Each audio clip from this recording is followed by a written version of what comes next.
नमस्कार सर्वांना श्री स्वामी समर्थ. तर आजचा माझा स्वामींचा जप लिहून झाला. तर आज मी तुम्हाला आमच्याकडची गाय दाखवते.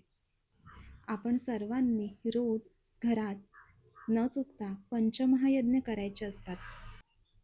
त्यामध्ये गाईला घास घालणे हा ऋषीयज्ञ मानला जातो.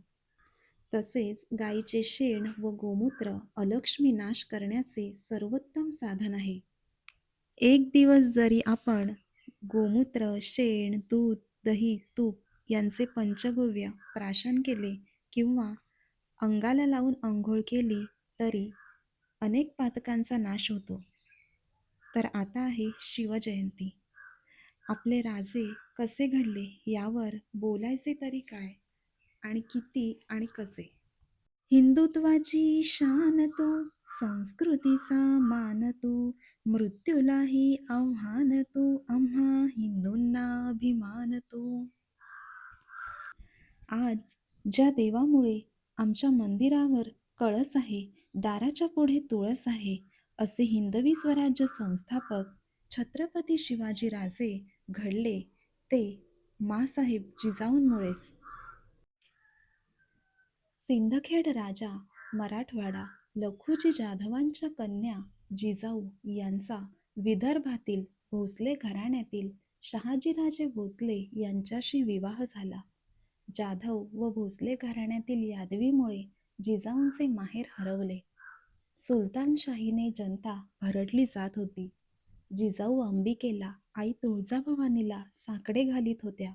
सुलतानशाहीच्या अत्याचारातून जनतेची सुटका व्हावी यासाठी शहाजीराजेंच्या ताब्यातली पुणे परगण्यातील जहागिरीवर जिजाऊ आणि बाल शिवाजी लक्ष ठेवून होते.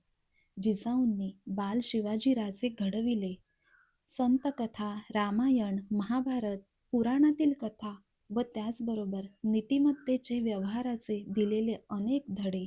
स्वराज्य हवे हे त्यांचे स्वप्न होते. फणसासारखे मधुर अंतःकरण असलेली ही माता कर्तव्याचे पालन करताना काटेरीही होत होती.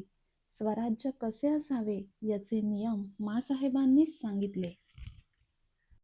मुले ही मातापित्यांचे सर्वस्व तर असतेच, त्याचबरोबर राष्ट्राची ती संपत्ती आहे आणि समाजाचा तो अमूल्य ठेवा असतो.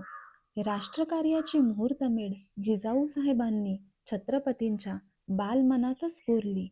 आपली अस्मिता, धर्म यांचा बचाव व उत्कर्ष यासाठी जिजाऊंनी त्यांना मोगलांच्या अन्यायाविरुद्ध शस्त्र हाती धरावयास लावले ते बालपणीच. परकीय सत्ता झुगारून देण्याचे कार्य सर्वप्रथम छत्रपती शिवाजी महाराजांनी केले. त्यासाठी आयुष्यभर निकराची झुंज परकीय सत्तेविरुद्ध दिली. जिजाऊ म्हणजे राजांचा जीव की प्राण. आईचा शब्द ओलांडणे राजांना आत्मघातकी वाटे. याचे एकमेव कारण म्हणजे माँसाहेबांनी दिलेले नीतिमत्तेचे धडे. स्वराज्य हवे हे मातोश्री जिजाऊ साहेबांनी राजेंच्या मनावर बालपणीच बिंबवले होते. म्हणूनच राजे स्वराज्याचे सुराज्य करू शकले.